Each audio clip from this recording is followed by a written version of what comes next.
No doubt musicians are hardworking people, but the music industry rewards more than hard work. There is more to it than meets the eye. The music industry is a broad term for businesses and organizations that create, record, produce, and distribute music. It encompasses everything from major record labels and radio stations to small independent labels and local clubs. The music industry has been one of the most increasing and fastest growing industry in the last decade. Since 2000, sales of recorded music have dropped off substantially while live music has increased in importance.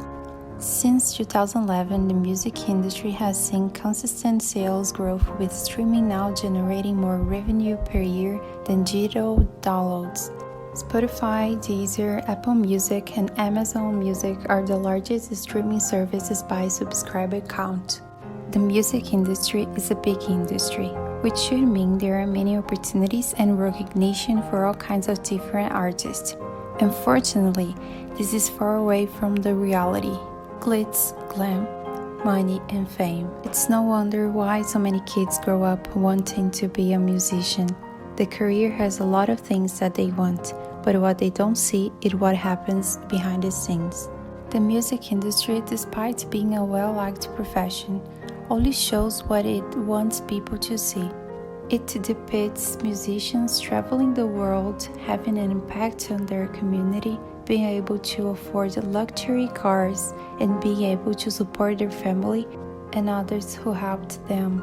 However, it is also full of rigid contracts, rigid schedules, and the desire of the public to see someone at the top collapse. The record labels industry is dirty, and the people there know it. It is not only exploitative but detrimental to creative people. It starts with a passionate young adult seeking to promote their career by all means. Then, along the line, they join a promising label. Years later, this passion is replaced with cynicism. They realize they have been tricked but can't do anything. The first thing to know about this label is that signing a deal means signing away the possibility of making money off your record sales. We have cases like Taylor Swift, that is re-recording her albums with the intention of not only stopping its own successes, but proving that the creations really belongs to her. The story begins when Swift proposed buying the recording of the 6 albums produced with the label and completely controlling her own work. But Big Machine Records not only didn't accept the proposal, as it sold the rights of the songs to Scooter Braun. Considered the biggest event in the music industry, the Grammy Awards are still based on racism, xenophobia, and sexism to structure a segregated system that prevents minorities from winning space of success in winning their awards. The rate of black singers who are nominated in the categories is low, and when we compare with victories, the numbers are even smaller. Artists like The Weeknd, Nicki Minaj, Frank Ocean, Beyoncé, and Tyler the Creator are some cases of recording racism at the event. The Canadian singer The Weeknd was recently the target of this great discriminatory system. In an era filled with records and acclaim, the artist found himself denied along with his project After Hours for all Grammy nominations. This instigates us to understand this structural racism that is present not only in the social circle but mainly in large industries. And for this reason, many wonder, of Beyoncé's 79 nominations for Music Biggest Awards, why did none of these achievements come from the main categories? There are 24 wins and only 2 gramophones do not extend to the urban rap and R&B genres, and the artist is the most nominated female singer in history.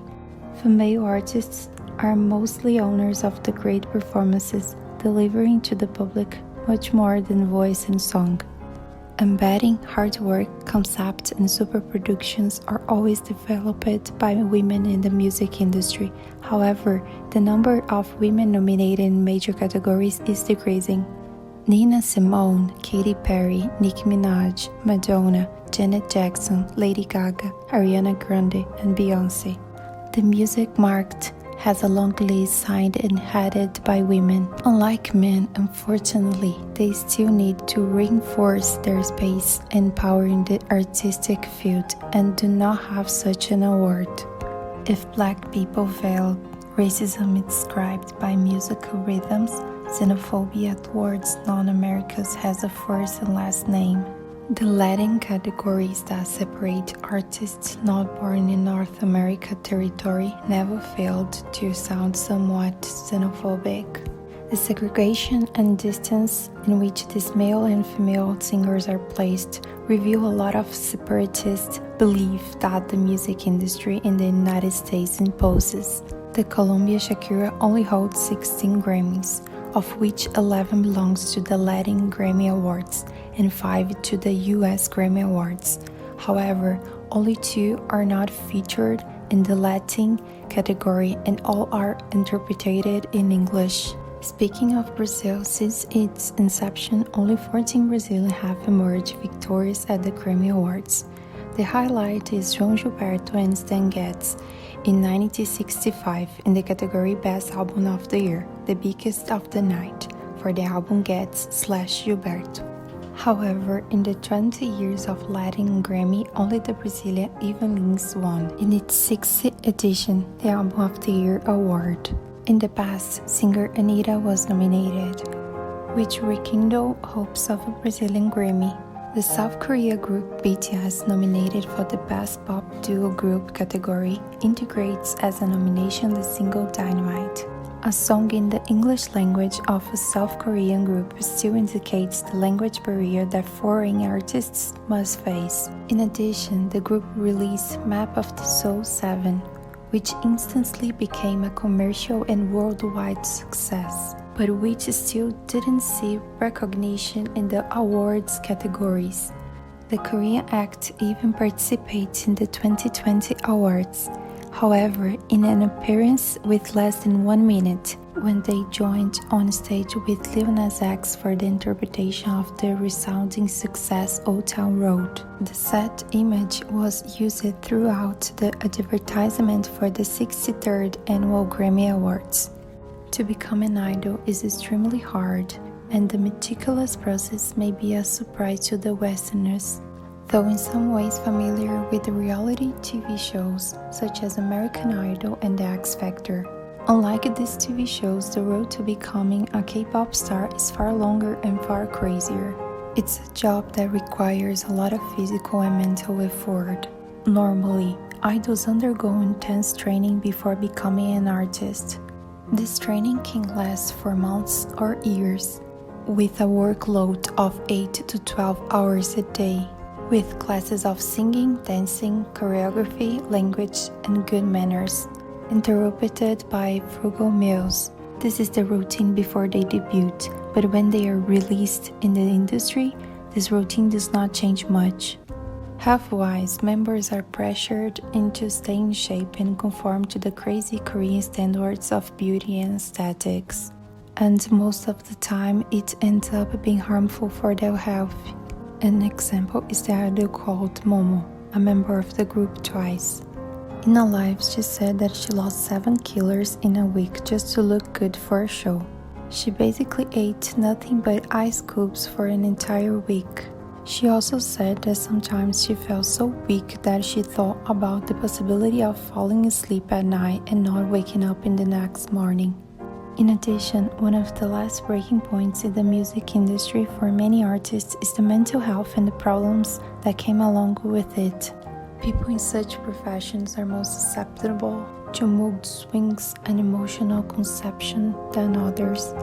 The main vocalist of SHINee, Jonghyun, who took his life in 2017, showed the depth of their struggles and lives in the public eye, shedding a critical spotlight on the multi-billion won industry where some artists are crushed under depression. In his letter, Jonghyun wrote, "I am broke from the inside. The depression that has slowly eaten away at me has finally consumed me, and I couldn't beat it. It shows how hard this life can be. Furthermore, being in the charts may be a little uncomfortable for many artists. You may lose your privacy and your own discretion. Your fans and your label can keep you away from doing things that were normal and part of your life before fame, like having fun or even dating someone. Your actions and speech are constantly being judged, even if it's something totally normal for non-famous people.